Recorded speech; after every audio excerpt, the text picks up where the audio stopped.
Congress party Kamareddy డిక్లరేషన్లో ఇచ్చిన మాట ప్రకారం బీసీలకు ఖచ్చితంగా 42% రిజర్వేషన్ అమలు చేయాలని చెప్పేసి బీసీ జనసభ ఆధ్వర్యంలో గన్పార్ దగ్గర శాంతియుత ధర్నా నిర్వహించారు. మనతో పాటు ఉన్నారు బీసీ జనసభ సంబంధించిన నాయకులు, ఖైరతాబాద్ సంబంధించిన బీఆర్ఎస్ నాయకులు కూడా ఉన్నారు. అన్న, ఏం చెప్తుంది పార్టీ కూడా నిన్న ఒక స్టాండ్ కూడా తీసుకుంది. బీఆర్ఎస్ పార్టీగా ఎలాంటి పోరాటం ఉండబోతుంది బీసీలకు సంబంధించి? తప్పకుండా మేము బీసీలందరం కూడా ఐక్యంగా పోరాడతాం. ఎందుకంటే ఈ రేవంత్ రెడ్డి సర్కార్ మరోసారి నిరూపితమైంది.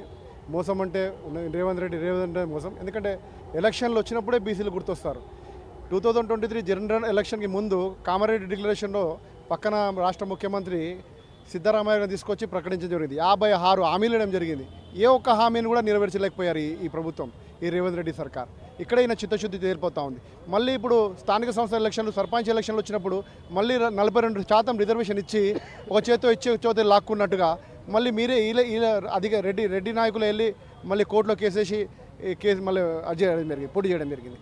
తద్వారా మళ్ళీ గవర్నర్ ద్వారా మళ్ళీ ఆర్డర్ తీసుకురావడం జరిగింది. కాబట్టి ఇలా చిత్తశుద్ధి లేదు. ఇప్పుడు నేను ఒక విషయం అడుగుతా ఉన్నా రేవంత్ రెడ్డి గారికి, ప్రభుత్వానికి, మీకు చిత్తశుద్ధి ఉంటే సంవత్సరానికి 20,000 కోట్ల బడ్జెట్ ఇవ్వాలి కదా, మీ చేతిలో ఉంది కదా. ఒక పెన్నుతో సంతకం పెట్టి మీరు ఇవ్వచ్చు కదా, ఇవ్వండి చూద్దాం. అలాగే కాంట్రాక్టర్లు, తెలంగాణ కాంట్రాక్టర్లు ఎవరండి? మేఘా కృష్ణారెడ్డి, ఈ రెడ్డి, ఆ రెడ్డి, మొత్తం మీరు దయచేసి మీరు అందరూ బీసీలకు ఇవ్వండి. కాంట్రాక్టర్లు కూడా 42% బీసీలకు రిజర్వేషన్లు ఇవ్వండి. ఉద్యోగాల్లో 42% ఇవ్వండి. అలాగే విద్యలో కూడా విద్యార్థులకు అందరూ 42% ఇవ్వండి. ఇక్కడ మీ చిత్తశుద్ధి నిరూపించండి. కేవలం ఓటు రాజకీయాలు మాత్రమే ఈ 42% ఇవ్వడం జరిగింది. ప్రజలు గమనిస్తారు. ముఖ్యంగా బీసీలను మోసం చేయడం చేశారు. కాబట్టి బీసీలందరూ కూడా ఏకీకృతమై అందరూ ఈరోజు చదువుకున్న వాళ్ళు ఉన్నారు. బీసీలో కూడా దాదాపు అందరూ ఇంజనీర్లు, డాక్టర్లు అందరూ చదువుకున్న వాళ్ళు. కాబట్టి ఈరోజు అందరూ కూడా చైతన్యవంతులు అయ్యారు. ఇప్పుడున్న పరిస్థితికి కేసీఆరే కారణం. గతంలో కూడా కేసీఆర్ చేశాడు, బట్ ఫెయిల్ అయ్యాడు. సో అప్పుడు చేసిన తప్పిదాల వల్లే ఇప్పుడు మేము ఇవ్వలేకపోతున్నామని చెప్పేసి కాంగ్రెస్ పార్టీ చెప్తుంది. ఖచ్చితంగా బీజేపీ అడ్డం పడుతుందని చెప్పేసి కూడా చెప్తున్నాం. మీరేమైనా అడ్డం పడుతున్నారా బీసీలకు ఇస్తా అంటే? ఏమన్నా బీసీలకి కేసీఆర్ చేసినంత రేవంత్ రెడ్డి ఇక్కడ చేశాడండి. బీసీలకి మత్స్యకారులకి చేపపిల్లని ఇవ్వడం జరిగింది. గొల్ల కురుములకి గొర్రెలు ఇవ్వడం జరిగింది.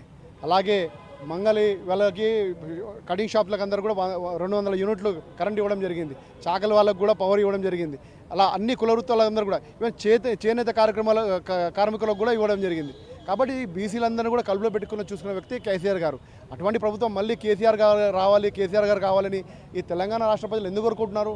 అట్లాంటి సువర్ణ పరిపాలన అందించడం జరిగింది కేసీఆర్ గారు. కాబట్టి మళ్ళీ కేసీఆర్ గారు కావాలని కోరుతూ ఉన్నారు. ఓన్లీ ప్రజలని మభ్యపెట్టడం, అబద్ధబులు హామీలు ఇవ్వడం, ఇవన్నీ కూడా ప్రజలను మోసం చేయడంలో నంబర్ 1 మన రేవంత్ రెడ్డి గారు. కాబట్టి ఈ మోసాలు ఎన్ని రోజులు జరుగుతాయి మోసాలు.